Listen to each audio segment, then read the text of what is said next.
Hello বন্ধুরা, পার্লারে গিয়ে যদি 1000 টাকা খরচা করে কেমিক্যালযুক্ত হেয়ার কালার করতে করতে চুল কি একদম রুক্ষ এবং নষ্ট হয়ে গেছে, তাহলে বলবো চিন্তা করো না। আজকের ভিডিওতে আমি তোমাদেরকে দেখাবো কীভাবে একদম ঘরোয়া উপায়ে হাতের কাছে থাকা উপাদান দিয়ে কোনো রকম ক্ষতি ছাড়াই তোমরা চুলের কালার করতে পারবে। যে সমস্ত হেয়ার কালারগুলো কিনতে পাওয়া যায় তার বেশিরভাগ ক্ষেত্রেই কেমিক্যালযুক্ত এবং যা চুলকে ভেতর থেকে দুর্বল করে দেয়। তাই আজকে দেখাবো ঘরোয়া উপায়ে তোমরা কিভাবে চুলের কালার করবে।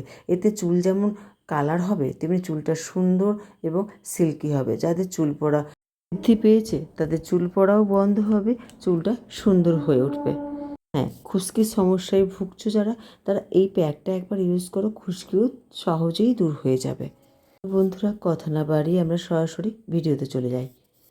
কালারটা বানাবার জন্য প্রথমে আমি একটা পাত্রে 500 গ্রামের মতো জল দিয়েছি ফুটতে। তাতে দিয়েছি 1 মুঠো কারি পাতা, 3 থেকে 4 চামচের মতো চা পাতা দিয়েছি। এতে তোমার চা পাতার বদলে এখানে কফিও ইউজ করতে পারো বা দুটোই এখানে ইউজ করতে পারো। এটা যখন ভালো করে ফুটে উঠবে, মানে চায়ের নির্যাসটা একেবারে বেরিয়ে আসবে, তারপর গ্যাসটাকে অফ করে দেবে, এটা ঠান্ডা হতে দেবে। অন্যদিকে দেখো, একটা লোহার কড়াইতে আমি নিয়েছি পরিমাণ মতো হেনা পাউডার। যতটা হেনা পাউডার নেবে ঠিক ততটা পরিমাণও এখানে দেব ইন্ডিগো পাউডার।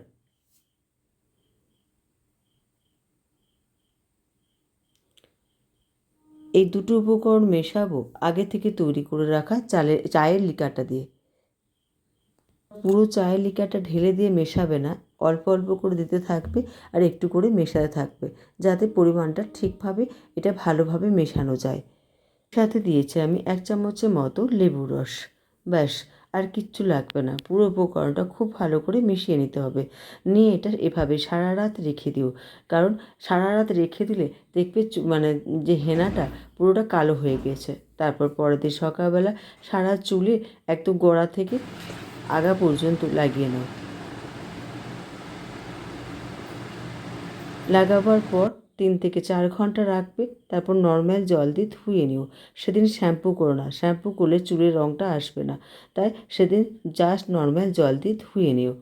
পরের দিন শ্যাম্পু করে নিও, দেখবে চুলটা সত্যিই সুন্দর হয়ে উঠবে, চুলের রঙটাও দেখবে খুব সুন্দর হয়েছে।